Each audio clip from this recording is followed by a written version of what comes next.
श्री सुब्रह्मण्य अष्टोत्तर शतनामावली। ओम गुहाय नमः। ओम षण्मुखाय नमः। ओम फालनेत्रसुताय नमः। ओम प्रभवे नमः। ओम पिंगळाय नमः। ओम कृत्तिकासुनवे नमः। ओम सिखिवाहनाय नमः। ओम द्विषड्भुजाय नमः। ओम द्विषण्नेत्राय नमः। ओम शक्तिधराय नमः। ओम फिसितासप्रभञ्जनाय नमः। ओम तारकासुरसंहार्त्रे नमः। ओम रक्षोबलविमर्दनाय नमः। ओम मत्ताय नमः। ओम प्रमत्ताय नमः। ओम उन्मत्ताय नमः। ओम सुरसैन्यसुरक्षकाय नमः। ओम देवसेनापतये नमः। ओम प्राणाय नमः। ओम कृपाळवे नमः। ओम भक्तवत्सलाय नमः।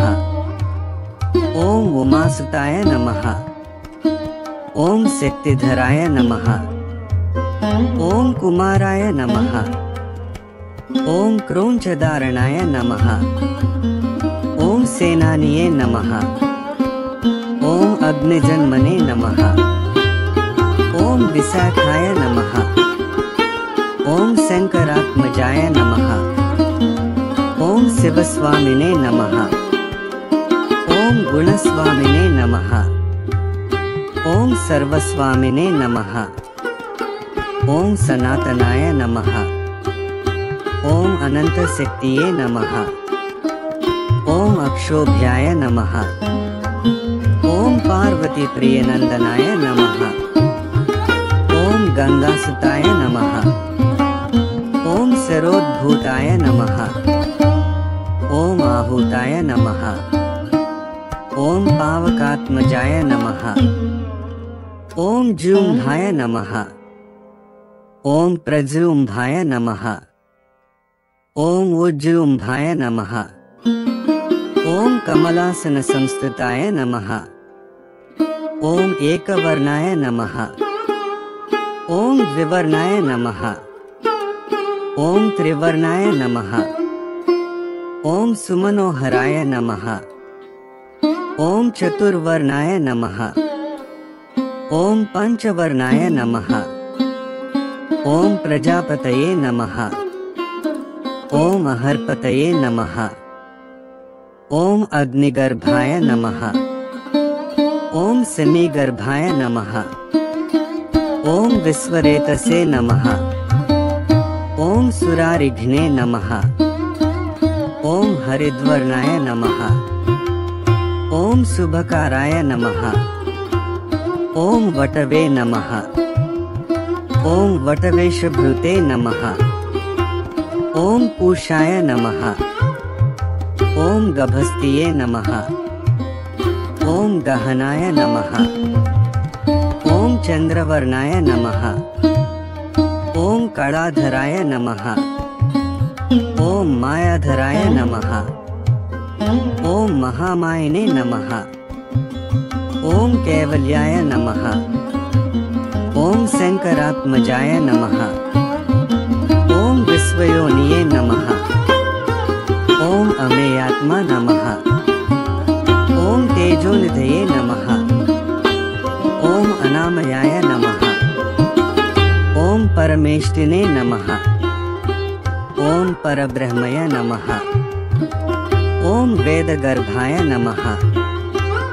ओम विराट्सुताय नमः। ओम पुलिंदकन्याभर्ताय नमः। ओम महासारस्वतावृताय नमः। ओम आश्रिताखिलदात्रे नमः। ओम चोरघ्नाय नमः। ओम रोगनाशनाय नमः। ओम अनंतमूर्तये नमः। ओम आनंदाय नमः। ओम शिखिंडीकृतकेतनाय नमः। ओम दंभाय नमः। ओम परमडंभाय नमः। ओम महाडंभाय नमः।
सहस्रनाम स्तोत्रम् सिक्तिहस्तं विरूपाक्षं सिखिवाहन षडाननं दारुणं रिपुरोगघ्नं भावये कुक्कुटध्वजम् ओम स्कंधो गुह सन्मुखश्च फालनेत्र सुतः प्रभु पिंगళ कृत्तिका सूनु सिखिवाहो द्विजज्जिज विषनेत्र सिक्तिधरः पिसिताश प्रभंजनः तारकासुर संहारी रक्षोबल विमर्दन मत्तः प्रमत्तोन्मत्स्य सुरसैन्य सुरक्षकः देवसेनापति प्राज्ञः कृपाळुर्भक्तवत्सलः उमासुत शक्तिधर कुमारः क्रौञ्चधारण सेनानी रग्निजान्मा च विशाखा शंकरात्मजः शिवस्वामी गानस्वामी सर्वस्वामी सनातनः अनंतशक्ति रक्षोभ्यः पार्वती प्रियनंदनः गंगासुतः सरोद्भूत पावकात्मजा आत्मभुवः जृम्भ प्रजृम्भः कमलासन संस्थितः एकवर्णो द्विर्णश्च त्रिवर्ण तथैव च चतुर्वर्ण पंचवर्ण परञ्ज्योति प्रजापति अग्निगर्भः समीगर्भो विश्वरेताः सुरारि हिरण्यवर्णः शुभकृत् वसुमान् वटुवेशभृत् पूषा गभस्तिर्गहनः चन्द्रवर्णः कडाधरः मायाधरो महामायी कैवल्यः सकलात्मकः विश्वयोनि रमेयात्मा तेजोनिधिरनामयः परमेष्टि परब्रह्मा वेदगर्भो विराट्वपु पुलिंदकन्या भर्ता च महासारस्वतप्रदा असृताखिलदाता चोरघ्ने रोगनाशनः अनन्तमूर्तिरानन्दः शिखण्डीकृत केतनः दम्भः परमडम्भश्च महाडम्भो वृषाकपि करणोपात्त देहश्च कारणातीत विग्रहः आहिरूपोट मृतवपु प्राणायाम परायणः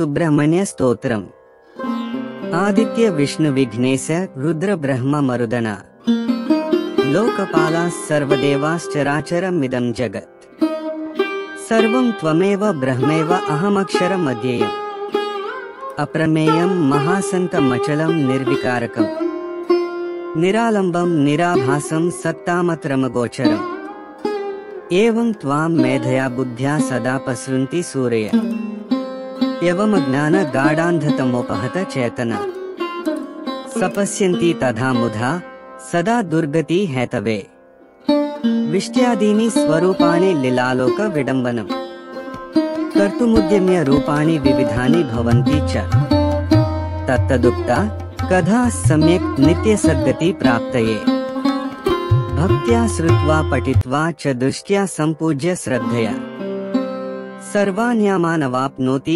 भवदाराधनात् खलु मम पूजा मनुग्राह्य सुप्रसीद भवानघ चपलं मन्मथ वसममर्यादमासूयकम् पंचकं दुःखजनकं पापिष्टं पाहि मां प्रभो सुब्रह्मण्य स्तोत्रमिदं ये पठन्ति द्विजोत्तमा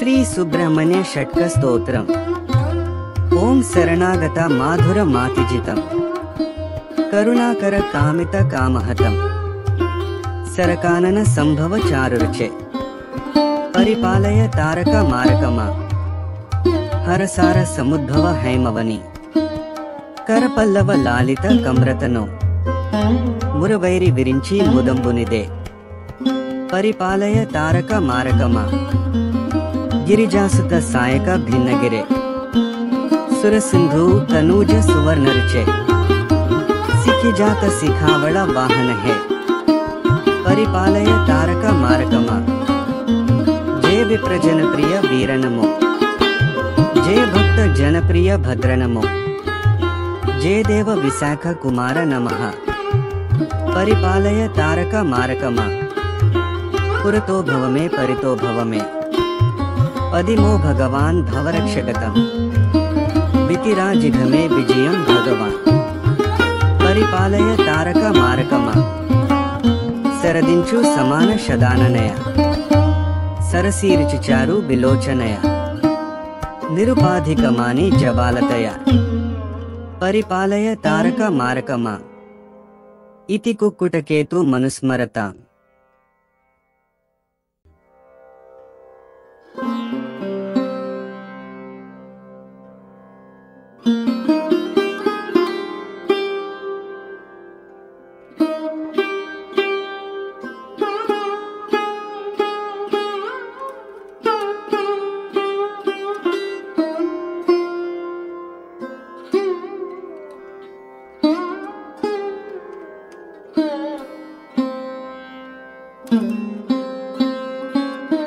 श्री सुब्रह्मण्याष्टकम्।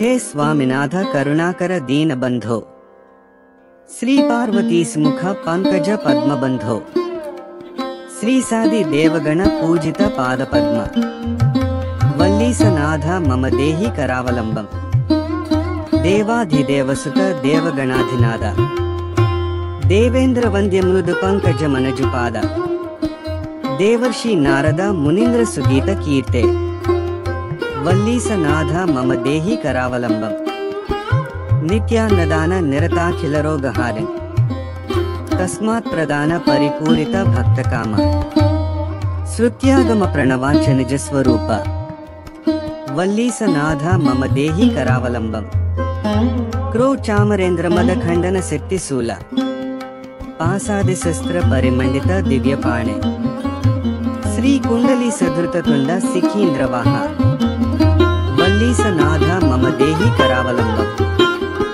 देवाधिदेव रथमंडल मध्य वेद्य देवेंद्र पीठ नगरं दृढचापहस्तम् सूरं निहत्य सुरकोटिभिरीड्यमान वल्लीसनाथ मम देहि करावलंबम् हारादिरत्न मणियुक्त किरीटहार केयूर कुंडल लसत्कवचाभिराम हे वीर तारक जयामर बृंद बंद्य वल्लीसनाथ मम देहि करावलंबम् पंचाक्षरादि मनो मंत्रित गांग तोये पंचामृतै प्रमुदितेन्द्र मुखै मुनीन्द्रै पट्टाभिषिक्त हरियुक्त परासनाद वल्लीसनाथ मम देहि करावलंबम् श्री कार्तिकेय करुणामृत पूर्ण दृष्ट्या कामादिरोग कलुषीकृत दुष्टचित्तम् निक्त्वा तु मामव कडाधर कांतकांत्वा वल्लीसनाथ मम देहि करावलंबम् श्री सुब्रह्मण्याष्टकं पुण्यं ये पठन्ति द्विजोत्तमा ते सर्वे मुक्ति मायान्ति।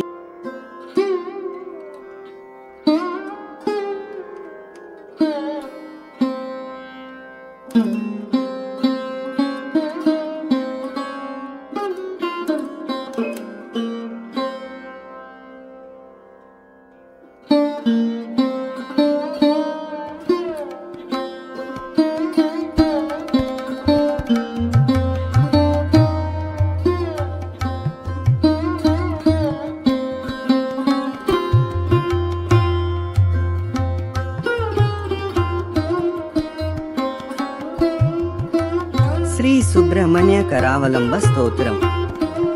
हे स्वामिनाथ करुणाकर दीन बंधो श्री पार्वती स मुख पंकज पद्म बंधो श्री सादि देव गण पूजित पाद पद्म वल्लीसनाथ मम देहि करावलंबम् देवादि देवसुत देव गणाधिनाद देवेंद्र वंद्य मृदु पंकज मंजुपाद देवर्षि नारद मुनीन्द्र सुगीत कीर्ते वल्लीसनाथ मम देहि करावलम्बम् नित्यान्नदान निरताखिल रोगाहारि तस्मात् प्रदान परिपूरित भक्तकाम श्रुत्यागम प्रणव वाच्य निजस्वरूप वल्लीसनाथ मम देहि करावलम्बम् क्रौंच सुरेंद्र परिखंडन शक्ति शूल पासादि शस्त्र परिमंडित दिव्यपाने श्री कुंडली सधृततुंड शिखीष्ट्रवाह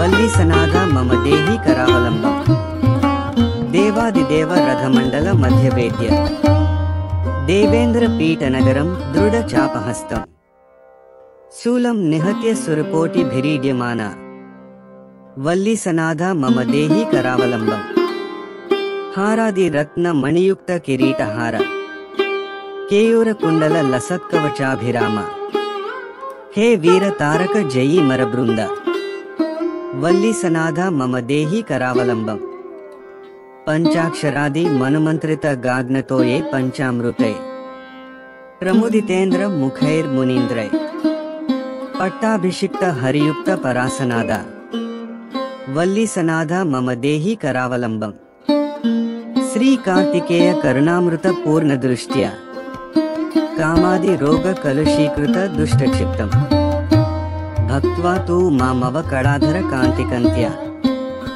वल्लीसनाथ मम देहि करावलम्बम् फलश्रुति सुब्रह्मण्य करावलम्बं पुण्यं ये पठन्ति द्विजोत्तमाः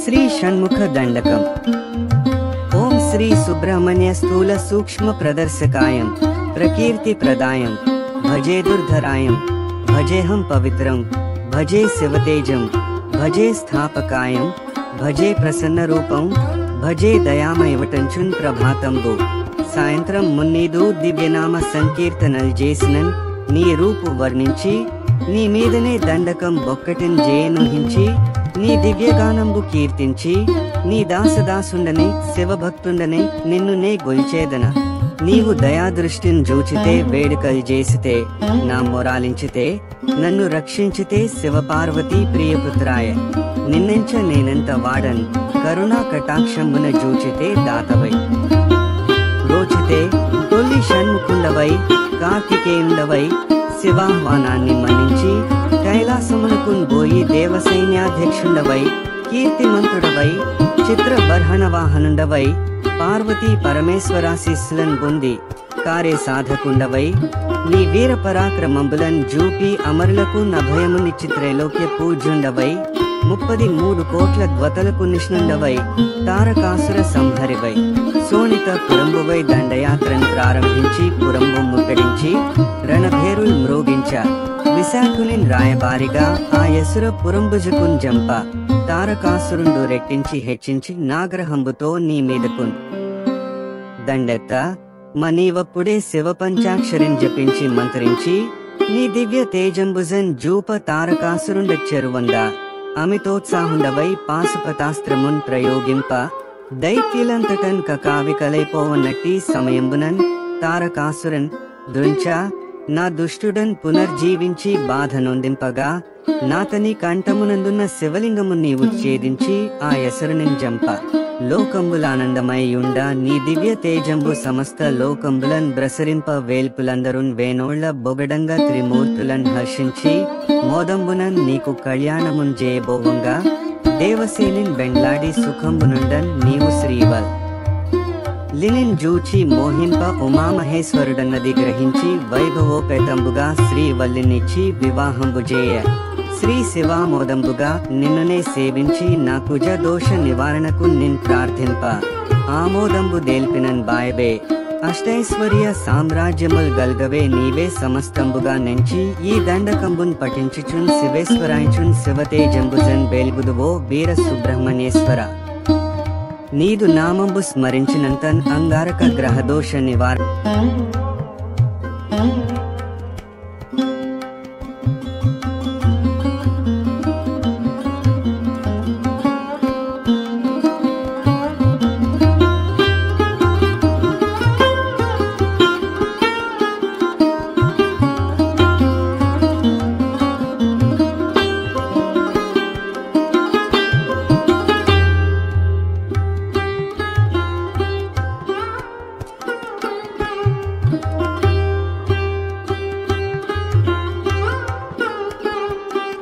కార్తికేయ స్తోత్రము విమల నిజ పదాబ్జ వేద వేదాంత వేద్యం సమకుల గురుదేహం వాద్యగాన ప్రమోదం రమణ గుణజాలం రాగరాఢాదినేయం కమలజ సుత పాదం కార్తికేయం భజామి శివ శరణజాతం సేవయోగం ప్రభావం భవహిత గురునాథం భక్త బృంద ప్రమోదం నవరస మృదుపాదం నాద హ్రీంకార రూపం కవన మధురసారం కార్తికేయం భజామి పాకారాతిసుత ముఖాబ్జ మధుపం బాలేందు మౌళీశ్వరం లోకానుగ్రహ కారణం శివసుతం లోకేశ త్వప్రదం రాకాచంద్ర సమాన చారువదనం రంభోరు వల్లీశ్వరం హ్రీంకార ప్రణవ స్వరూపం లహరీమ శ్రీ కార్తికేయం భజే మహాదేవా జ్ఞాతం శరవణభవం మంత్ర శరభం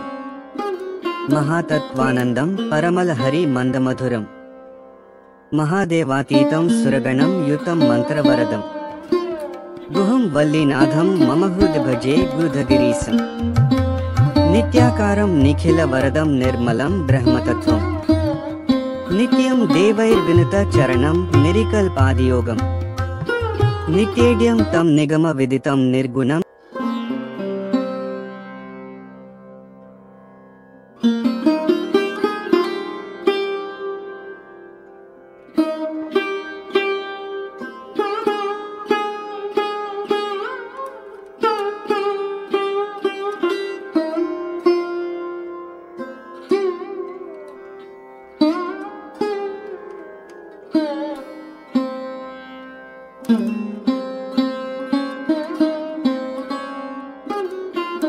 సుబ్రహ్మణ్యేశ్వర స్వామి ఆలయాల ప్రాముఖ్యత.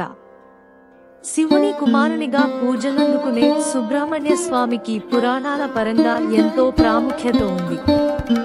తండ్రికే జ్ఞానబోధ చేసిన కుమారునిగా సుబ్రహ్మణ్య స్వామి అన్ని దైవాలతో తనకున్న ప్రత్యేకతను చాటుకున్నాడు. 6 ముఖాలతో కూడిన స్వామిగా నిత్యం భక్తుల చేత పూజలందుకునే సుబ్రహ్మణ్యేశ్వరునికి తమిళనాడులోనే అనేక ఆలయాలు అధికంగా ఉండడం విశేషం.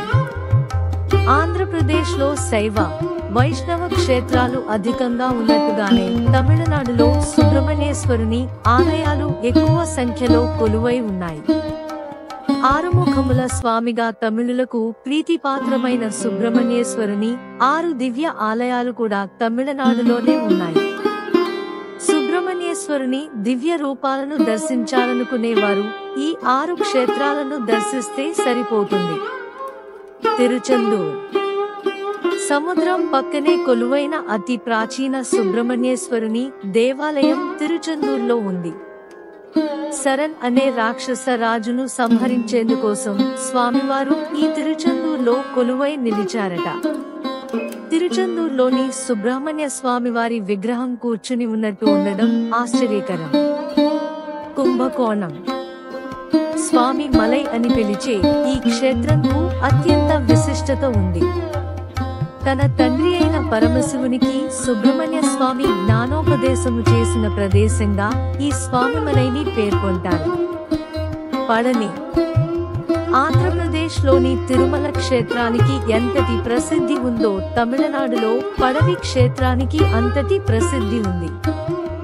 తిరుమల తరహాలోనే పడవిలోనూ నిత్యం భక్తులు కిటకిటలాడుతుంటారు. కొండపై వెలసిన స్వామివారిని దర్శించుకోవాలంటే దాదాపు 1000 మెట్లు ఎక్కాల్సి ఉంటుంది. తిరుత్తని తిరుపతి నుంచి దాదాపు 60 కిలోమీటర్ల దూరంలో వెలసిన ఈ క్షేత్రంలోనూ విశేషమైన దినాల్లో భక్తుల రద్దీ ఎక్కువగానే ఉంటుంది. తన భార్యల్లో ఒకరైన వల్లిని సుబ్రహ్మణ్య స్వామి తిరుత్తణిలోనే పెళ్లాడినట్టు పురాణాలు చెబుతున్నాయి.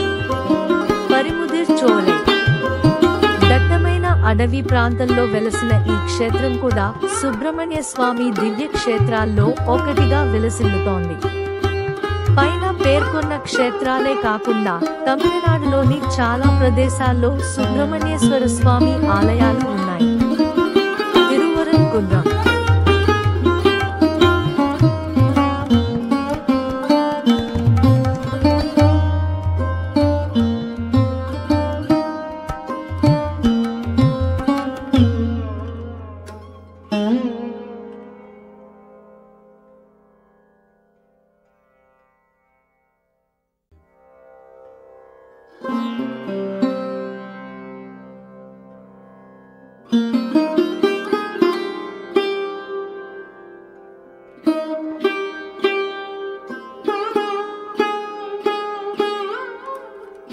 శక్తికి ముక్తికి సుబ్రహ్మణ్యుడే. తెలుగునాట సుబ్బారాయుడి షష్ఠిగాను, తమిళనాట స్కంద షష్ఠిగాను కొలుచుకునే సుబ్రహ్మణ్య షష్ఠి మార్గశిర శుద్ధ షష్ఠి నాడు ఈ పండుగను వైభవోపేతంగా జరుపుకుంటారు. ఈ సందర్భంగా వల్లీదేవసేన సమేత సుబ్రహ్మణ్యేశ్వరునికి కళ్యాణం జరిపించడం, సుబ్రహ్మణ్యుని ఆలయాలు ఉన్న ప్రదేశంలో తిరునాళ్లు, రథోత్సవాలు చేసుకోవడం పరిపాటి. సుబ్బారావు, సుబ్బారాయుడు, బాలసుబ్రహ్మణ్యం అంటూ మన ఇంట్లో పిల్లలకు ఆ సుబ్రహ్మణ్యేశ్వరుని పేరుని రకరకాలుగా పెట్టుకుంటాము. అలాగే ఆయనకి తన గుణాలను బట్టి వివిధ రకాల పేర్లు ఉండనే ఉన్నాయి. ఆ పేర్లని స్మరించుకుంటూ సుబ్రహ్మణ్యేశ్వరుని జీవిత చరిత్రను తలుచుకుందాం. దక్షయజ్ఞం తరువాత సతీవియోగుడైన పరమేశ్వరుడు తీవ్రమైన ధ్యానంలోకి వెళ్లిపోయాడు. ఇదే సమయంలో తారకాసురుడు అనే రాక్షసుడు ముల్లోకాల మీద పడి విధ్వంసాన్ని సృష్టించసాగాడు. పరమేశ్వరుని తేజస్సుతో పుట్టినవాడు మాత్రమే ఆ తారకాసురుని సంహరించగలడని తేలింది. కానీ శివుడు తీవ్ర వైరాగ్యంతో నిండిన ధ్యానంలో ఉండటంతో ఇక ఆయనకు పుత్రుడు కలిగే అవకాశమే లేదన్న సంబరంలో ఉన్నాడు తారకాసురుడు. దాంతో పరమేశ్వరునిలో ప్రబలంగా ఉన్న వైరాగ్య భావనలను తగ్గించేందుకు కామదేవత అయిన మన్మథుని శరణు కోరారు దేవతలంతా. తన మన్మథ బాణాలతో పరమేశ్వరునికి తపోభంగం చేయాలనుకున్నాడు మన్మథుడు. కానీ బదులుగా తానే శివుని కోపానికి గురయ్యాడు. తన ధ్యానాన్ని భంగం చేసిన మన్మథుని భస్మం చేసేందుకు పరమేశ్వరుడు తన మూడో కంటిని తెరవక తప్పలేదు.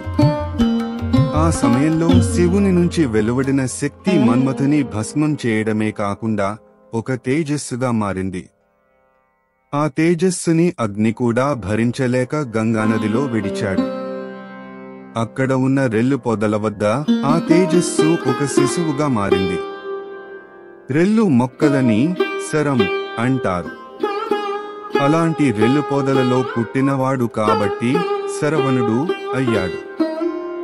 ఇక శివుని తేజస్సుతో పుట్టడం వల్ల స్కందుడు అయ్యాడు. 6 ముఖాలతో షణ్ముఖుడు అలరారుతున్న శరవణుడిని 6 అక్క చెల్లెళ్ళైన కృత్తిక నక్షత్ర దేవతలు సాకారు. దాంతో ఆయనకు కార్తికేయుడు అన్న పేరు కూడా స్థిరపడింది. శరవణుడు ఓ పక్క కృత్రికల అనురాగంతో పెరుగుతుండగా శివుడు సైతం తన వైరాగ్యాన్ని వీడి పార్వతిగా జన్మించిన సతిని వివాహమాడాడు. తన తేజస్సుతో జన్మించిన శరవణుడిని వారిరువురు కైలాసానికి తెచ్చుకున్నారు. అలా పరమేశ్వరుని కుమారుడైన అతడిని కుమారస్వామిగా పిలుచుకోవడం మొదలుపెట్టారు. ఇక శూలాన్ని ఆయుధంగా ధరించి తారకాసురుని దండించాడు కాబట్టి వేలాయుధంగా ప్రసిద్ధికెక్కాడు. సుబ్రహ్మణ్యేశ్వరుని మనం నాగరూపంలో కూడా పూజిస్తాము. జాతకరీత్యా నాగదోషాలు ఉన్నవారికి తప్పనిసరిగా సుబ్రహ్మణ్యేశ్వరుని ఆరాధించమని సూచిస్తారు. ముఖ్యంగా సంతానలేమి ఉన్నవారు ఈ స్వామిని పూజిస్తే కొంగు బంగారమవుతుందని నమ్మకం. కుమారస్వామి శివుని సేనలకు సేనాపతి కూడా. అందుకే శత్రుభయం ఉన్నవారు శరవణుడి శరణు కోరితే విజయాన్ని సాధిస్తారు. కుమారస్వామి శక్తిలోనే కాదు, యుక్తిలో కూడా అఖండుడే. సుబ్రహ్మణ్యుడు అంటేనే బ్రహ్మజ్ఞానాన్ని ఇష్టపడేవాడన్న అర్థం కూడా వస్తుంది. విజయసిద్ధి కోసం, జ్ఞానలబ్ధి కోసం కుమారస్వామిని పూజించే సంప్రదాయం ఈనాటిది కాదు.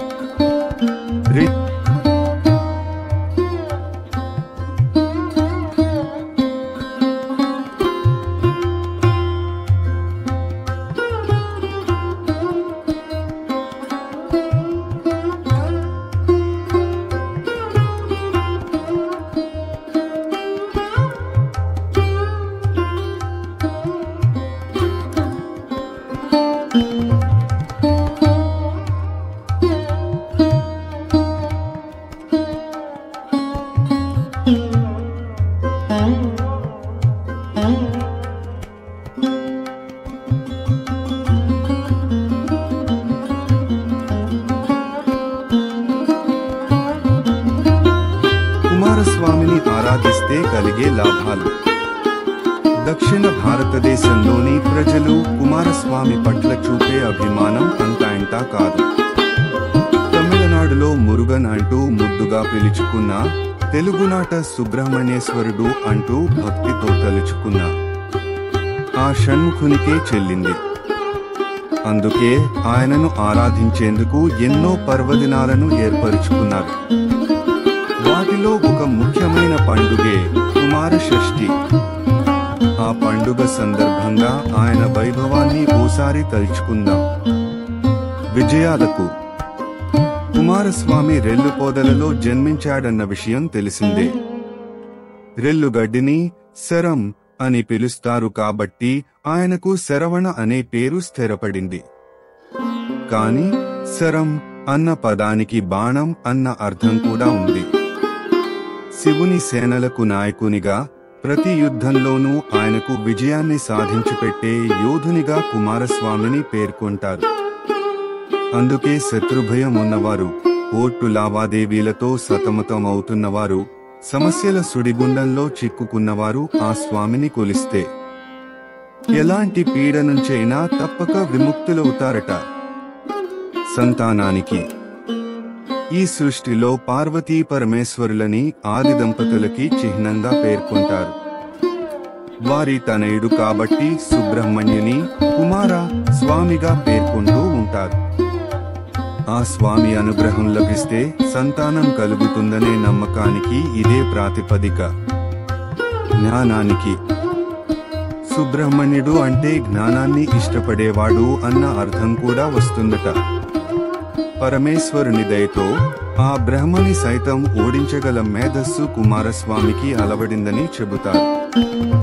ఇక ఆయన చేతిలో ఉండే శూలం ఉంటుంది కాబట్టి ఆయనను వేలాయుధన్ అని కూడా పిలవడం కద్దు.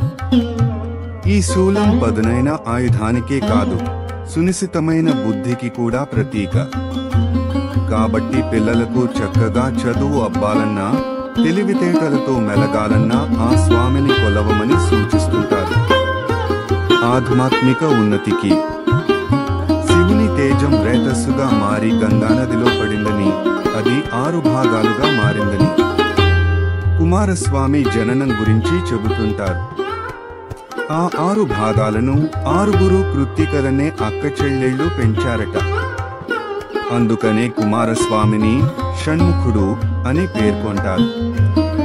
అయితే ఈ కథ వెనుక ఒక ఆధ్యాత్మిక తత్వం కూడా ఉందని చెబుతుంటారు. 6 అనే సంఖ్య 6 దిక్కులకు, తూర్పు, పడమర, దక్షిణం, ఉత్తరం, ఊర్ధ్వం, పాతాళం సూచన. పురుష శక్తికి, స్త్రీ శక్తికి చిహ్నంగా నిలిచే 2 త్రికోణాల కలయికలో కూడా 6 కోణాలు కనిపిస్తాయి. ఇలా 2 త్రికోణాలు కలిసిన షట్కోణం గుర్తుని హిందువులతో పాటుగా క్రైస్తవులు, బౌద్ధులు, యూదులు కూడా పవిత్ర చిహ్నంగా భావిస్తుంటారు. ఆ పవిత్ర సంఖ్యకు, పవిత్ర చిహ్నానికి ప్రతీకగా షణ్ముఖుని భావించవచ్చు. యోగ సాధనకు కుమారస్వామిని సర్పరూపంలో ఆరాధించడం వెనుక కూడా ఒక ఆంతర్యం కనిపిస్తుంది. మనలో నిద్రాణంగా ఉన్న కుండలిని సర్పంతో పోలుస్తూ ఉంటారు. ఆ కుండలిని జాగృతమైన రోజున మనిషి ఈ విశ్వమే తానన్న సత్యాన్ని గ్రహించగలుగుతాడు. అందుకే కుండలిని మేల్కొల్పడం అన్నది మన యోగశాస్త్రపు అంతిమ లక్ష్యంగా కనిపిస్తుంది. ఆ లక్ష్యానికి తోడ్పాటుని అందించేలా నిత్యం సర్పం రూపంలో సుబ్రహ్మణ్యేశ్వరుని కొలిచే ఆచారం మొదలై ఉండవచ్చు. జాతక దోష నివారణకు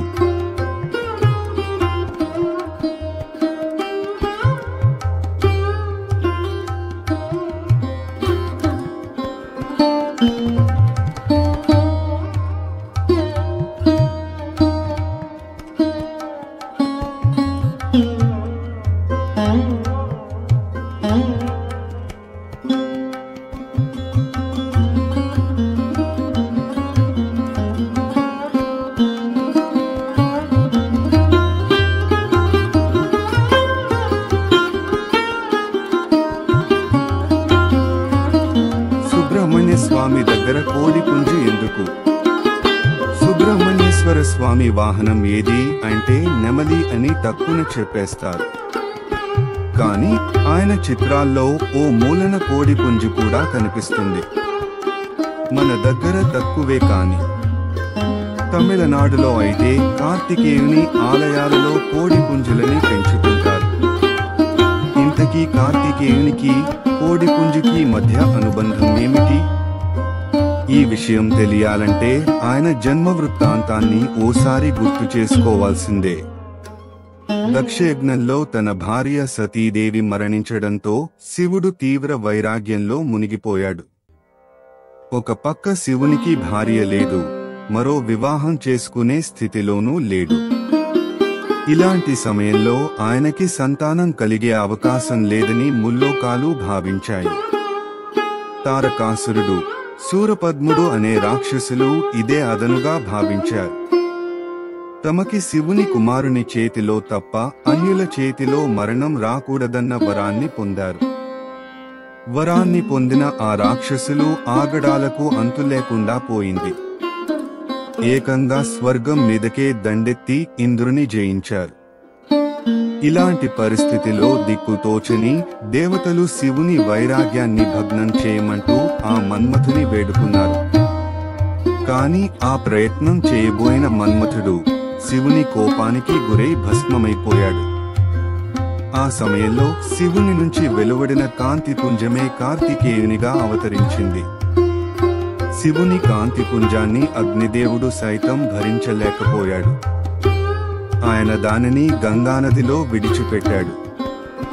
అలా గంగానదిలోని వెల్లు పొదల మధ్య జన్మించిన కార్తికేయుని 6 అక్క చెల్లెళ్ళు కృత్తికలు పెంచారు. కొన్నాళ్లకి కార్తికేయుడు తన తల్లిదండ్రులను చేరుకున్నాడు. తను అవతరించిన కారణాన్ని తెలుసుకున్న కార్తికేయుడు తారకాసురుని మీద యుద్ధానికి బయలుదేరాడు. ఏకాదశ రుద్రులు తోడురాగా తల్లి పార్వతీదేవి ఇచ్చిన వేలాయుధాన్ని చేపట్టి కార్తికేయుడు యుద్ధానికి బయలుదేరాడు. తమిళనాడులోని తిరుచెందూరు ప్రాంతం వద్ద కార్తికేయునికి రాక్షసులకి మధ్య ఘోర యుద్ధం జరిగిందని చెబుతారు. అక్కడి సముద్ర తీరాన శూరపద్ముడు, తారకాసురుడు కలిసి కార్తికేయుని ఎదిరించే సాహసం చేశారు. కార్తికేయుడు మరెవరో కాదు, సాక్షాత్తు ఆ శివుని కుమారుడే అన్న విషయం శూరపద్మునికి తెలిసిపోయింది. కాని వెనకడుగు వేయలేని పరిస్థితి. పైగా దేవుని సైతం ఎదిరించాలనిపించే రాక్షస ప్రవృత్తి. దాంతో రొమ్ము విరుచుకుని కార్తికేయుని మీదకు యుద్ధానికి బయలుదేరాడు. కాని యుద్ధంలో తన సైనికులు, సహచరులంతా ఒక్కొక్కరే మరణించడం చూసి శూరపద్మునికి భయం పట్టుకుంది. శూపద్ముడు ఒక మామిడి చెట్టు రూపాన్ని ధరించి కార్తికేయునికి నుంచి దాక్కునే ప్రయత్నం చేశాడు. కాని ఆ షణ్ముఖుని కంటి నుంచి తప్పించుకోవడం సాధ్యం కాదు కదా.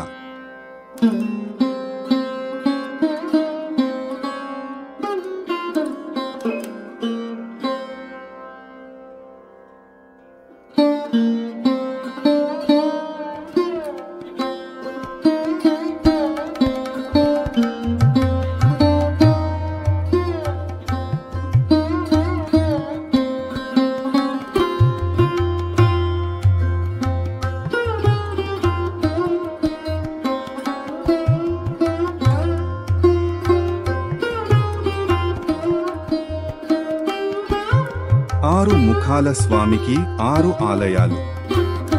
పంచారామాల గురించి విన్నాము. అష్టాదశ శక్తి పీఠాలు, ద్వాదశ జ్యోతిర్లింగాలు, పంచభూత స్థానాలు, 108 వైష్ణవ దివ్యదేశాలు అన్నింటి గురించి వినే ఉంటాము. కాని అమ్మవారికి, శివునికి, విష్ణుమూర్తికి ఉన్నట్లు కుమారస్వామికి కూడా కొన్ని క్షేత్రాలు ఉన్న విషయం తెలుసా? శివపుత్రుడు కుమారస్వామికి 6 ముఖాలు ఉంటాయని చెబుతారు. ఆయనను 6 అక్క చెల్లెళ్ళు పెంచారని కూడా పురాణాలు పేర్కొంటున్నాయి. అందుకనే 6 అనే సంఖ్యను ఆ స్వామికి ప్రతీకగా భావిస్తుంటారు. ఆయనకు ఎన్ని క్షేత్రాలు ఉన్నా అందులో 6 క్షేత్రాలను మరింత మహత్యం ఉన్నవిగా పేర్కొంటారు. 15వ శతాబ్దంలో తమిళ భక్తి సాహిత్యంలో ఈ క్షేత్రాలను తొలిసారిగా పేర్కొన్నారట. వీటిని తమిళనాట 6 పడై వీడు, 6 పుణ్యక్షేత్రాలు అని పిలుస్తారు. అవేమిటంటే తిరుపరంకుండ్రం, 6 పైడై వీడులో ఇది తొలి క్షేత్రం. మధుర మీనాక్షిని దర్శించుకునేవారు ఆ ఊరి పొలిమేరలో ఉన్న ఈ తిరుపరంకుండ్రం ఆలయాన్ని కూడా తప్పక దర్శిస్తారు. ఇంద్రుని కుమార్తె దేవసేనని కుమారస్వామి వివాహం చేసుకున్నది ఇక్కడే అని భక్తుల నమ్మకం. తిరుచెందూరు కుమారస్వామి 6 ప్రముఖ ఆలయాలలో సముద్ర తీరాన ఉన్న ఏకైక ఆలయం తిరుచెందూరు. తిరువన్వేలి, కన్యాకుమారి వంటి ప్రసిద్ధ క్షేత్రాలకు ఈ ఆలయం కాస్త దగ్గరే. ఇక్కడ కుమారస్వామి శూరపాదం అనే రాక్షసుని మీద విజయం సాధించాడట. పళని తమిళనాట దిండుగల్ జిల్లాలో ఉన్న పళని కొండ తెలుగువారికి సుపరిచితమే. ఇక్కడ ఓ చిన్ని కొండ మీద ఉండే కుమారస్వామి దండాన్ని చేతపట్టుకుని ఉండాడు. అందుకునే ఆయనను దండాయుధపాణి అని పిలుస్తారు. ఇక్కడి స్వామివారి విగ్రహాన్ని 9 రకాల లోహాలతో రూపొందించడం మరో విశేషం. స్వామిమలై తమిళనాడులోని కుంభకోణం అనే ఊరుకి అతి సమీపంలో ఈ ఆలయం ఉంది. ఇక్కడ కుమారస్వామి సాక్షాత్తు తన తండ్రి శివునికే ఓంకారం గురించి తెలియచేశాడట. స్వామిమలై కేవలం కుమారస్వామి ఆలయానికే కాదు, ఇత్తడి విగ్రహాల తయారీకి కూడా ప్రసిద్ధమే. తిరుత్తణి రాక్షసులతో యుద్ధం ముగిసిన తర్వాత కుమారస్వామి సేద తీరిన ప్రదేశం ఇది. ఇక్కడే ఆయన వల్లీదేవిని వివాహం చేసుకున్నారు. తిరుపతి లేదా చెన్నైకి వెళ్లిన వారు అక్కడికి సమీపంలోనే ఉండే ఈ క్షేత్రాన్ని తప్పక దర్శించి తీరుతారు.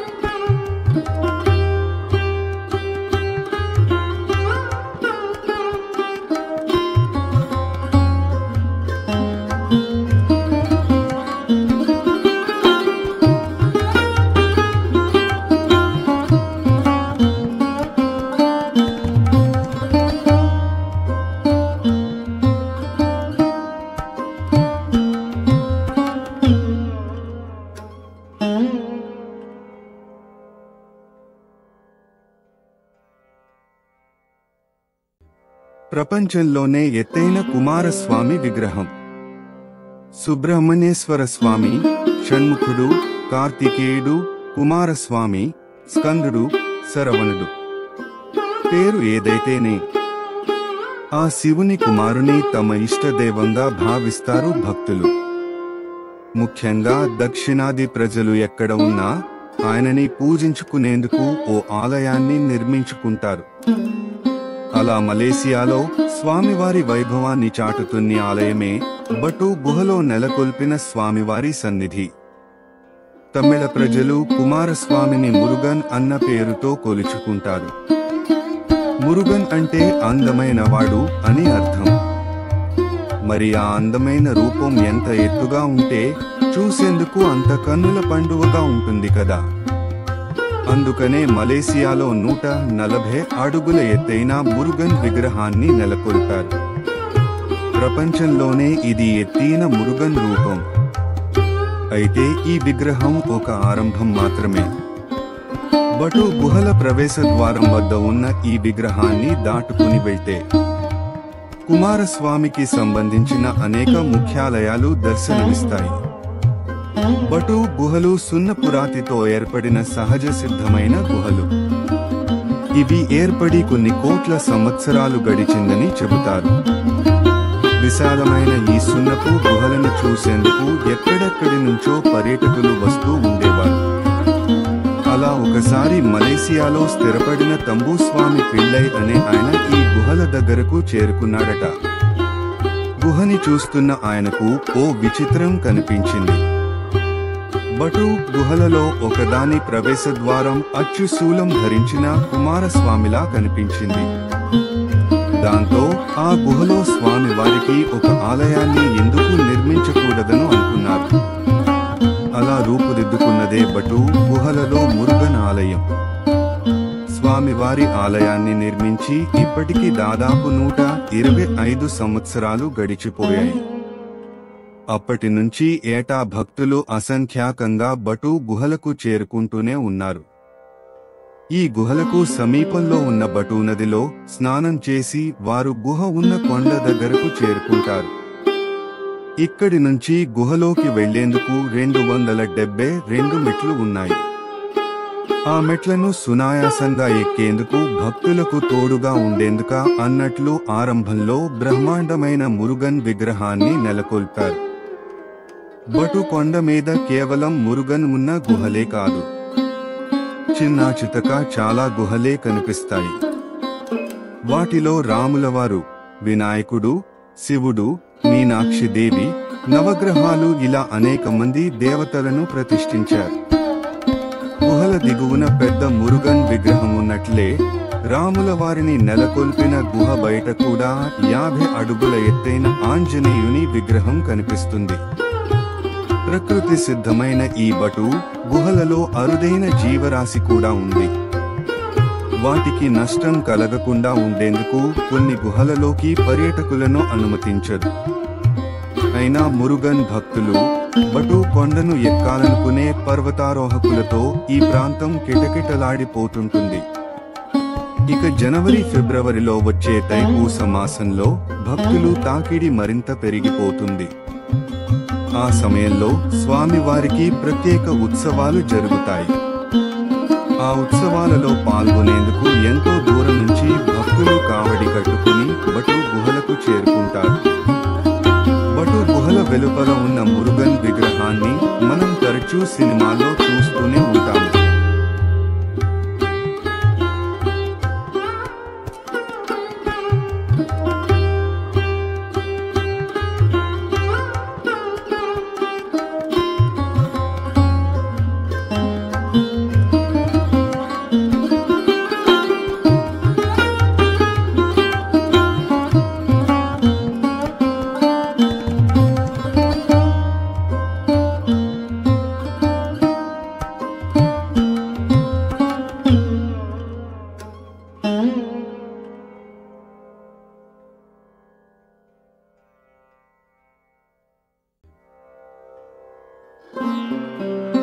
గురుస్వరూపుడు సుబ్రహ్మణ్యుడు.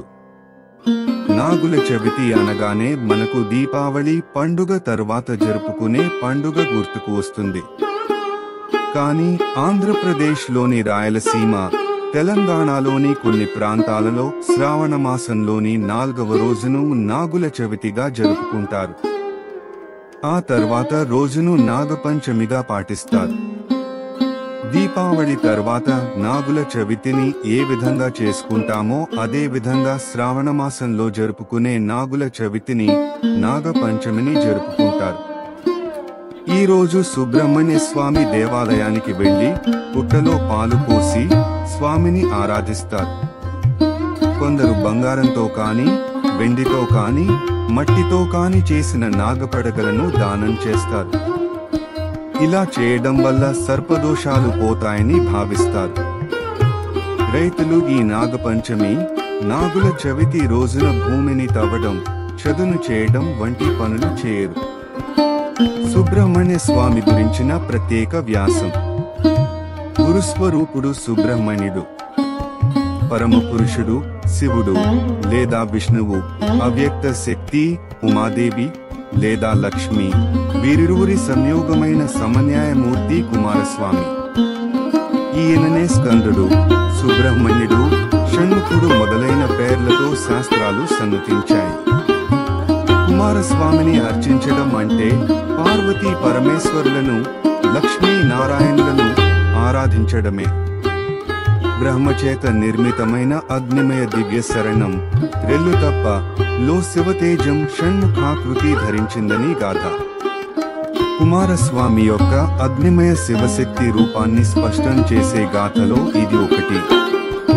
కాలకాలుడు శంకరుడు, కాలాగ్ని అని పిలువబడే ఈ అఖండ రుద్రమూర్తి యొక్క తేజస్సే సంవత్సరాగ్ని. ఈ సంవత్సరాన్ని ఆధారం చేసుకునే కాలగణన సాగుతుంది. ఈ సంవత్సరాగ్నికి సంకేతమే 12 చేతులు 6 ముఖాలు, 12 హస్తాలు 12 మాసాలకు, 6 ముఖాలు 6 ఋతువులకు సంకేతాలు. ఇక స్వామి కూర్చున్న మయూరం, చిత్రాగ్ని అనబడే అగ్నితత్వమే వర్ణాలకు సంకేతమిది. అగ్ని అమృతాల సమైక్యమూర్తి, అగ్ని సోమాత్మకం, సుబ్రహ్మణ్యుడు. స్వామి చేతిలో ఉన్న శక్తి ఆయుధం అమ్మవారు ఇచ్చినదే. శివజ్ఞాన ప్రదాయిని అయిన శ్రీమాత ఇచ్చిన ఆ శక్తి బలం జ్ఞానం. అహంకారం స్కందం అని చెప్పబడ్డ ప్రకారం సృష్టిలోనూ ప్రతి జీవులలోనూ నేను అనే భావనే స్కంధుడు. మనస్సుతో కలిపి 5 జ్ఞానేంద్రియాలు ఉన్న అహంకారమే కుమారస్వామి. ఇచ్చ, జ్ఞాన, క్రియ ఈ 3 ఈ 6 ముఖాలతో సాగుతున్నాయి. ఇచ్చ, జ్ఞాన, క్రియా రూప మహిశక్తిధరం భజే. శివశక్తి జ్ఞానశక్తి స్వరూపం. శివపురాణం, కవిత్వ సంగీతాది విద్యల్లో కూడా అగ్రగణ్యుడు స్కందుడు. సుబ్రహ్మణ్యుని కవిరూపంగా వర్ణించాయి పురాణాలు. పుట్టన్ గుట్ట శరంబునన్ మొలవ అనే పద్యంలో స్వామిని కవిగా పేర్కొన్నాడు పోతన. మహామహిమాన్వితమైన షడ్కోణం షణ్ముఖునికి ప్రతీక. అన్ని కోణాల నుండి సమగ్రంగా విషయ జ్ఞానం సాధించగలిగే నిశితమైన బహుముఖ ప్రజ్ఞే షణ్ముఖి ప్రతిభ. బ్రహ్మ విష్ణు శివాత్మక పరబ్రహ్మ శక్తిగా సుబ్రహ్మణ్యుని మురుక అన్నారు. ము కారస్తు ముకుంద, స్యాత్ రు కారో రుద్రవాచక, కకారో బ్రహ్మనాది ఛ మురుకో గుహవాచకం. స్కంద పురాణం రహస్యమైన బ్రహ్మ జ్ఞానమే గుహ రూపం. అదే గురు రూపం. గురుస్వరూపుడైన శివశక్తుల సమన్వయమూర్తి సుబ్రహ్మణ్యుని ఆరాధించి సకల శుభాలను పొందవచ్చు. కుమారస్వామి జననం స్కంద పురాణంలో కుమారస్వామి జననం గురించి ఇలా వివరించబడింది. శివుడు ధ్యాననిష్టలో ఉన్న సమయంలో ఆయన తపస్సును భంగపరచడానికి మన్మధుడు వచ్చాడు. మన్మధుడు ఉపయోగించిన కామశరాలు శివునిపై పడగా కోపించిన శివుడు తన జ్ఞాన నేత్రం తెరిచాడు. దాంతో మన్మధుడు భస్మమయ్యాడు. పరమేశ్వరుని జ్ఞాననేత్రం నుంచి కదలిన జ్ఞానాగ్ని మన్మధుని భస్మం చేసి ఆకాశాన పయనిస్తుండగా దాన్ని వాయువు సంగ్రహించి తాడలేక మోయలేక అగ్నిదేవునికి ఇచ్చాడు. అగ్నిదేవుడు కూడా శివుని తేజాన్ని తనలో నిలుపుకోలేక గంగాజలంలో పడేశాడు. ఆ దివ్య తేజాన్ని గంగ కూడా తనలో నిలుపుకోలేక శరవణంలో పడేసింది. ఆ రెల్లు పొదలో కుమారస్వామి ఆవిర్భవించాడు.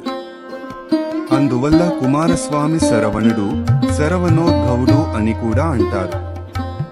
మంగళకరమైన శివుని 3వ కంటి నుంచి ఉద్భవించిన జ్ఞానకిరణమే కుమారస్వామి జన్మకు కారణమైంది. రూప విశిష్టం.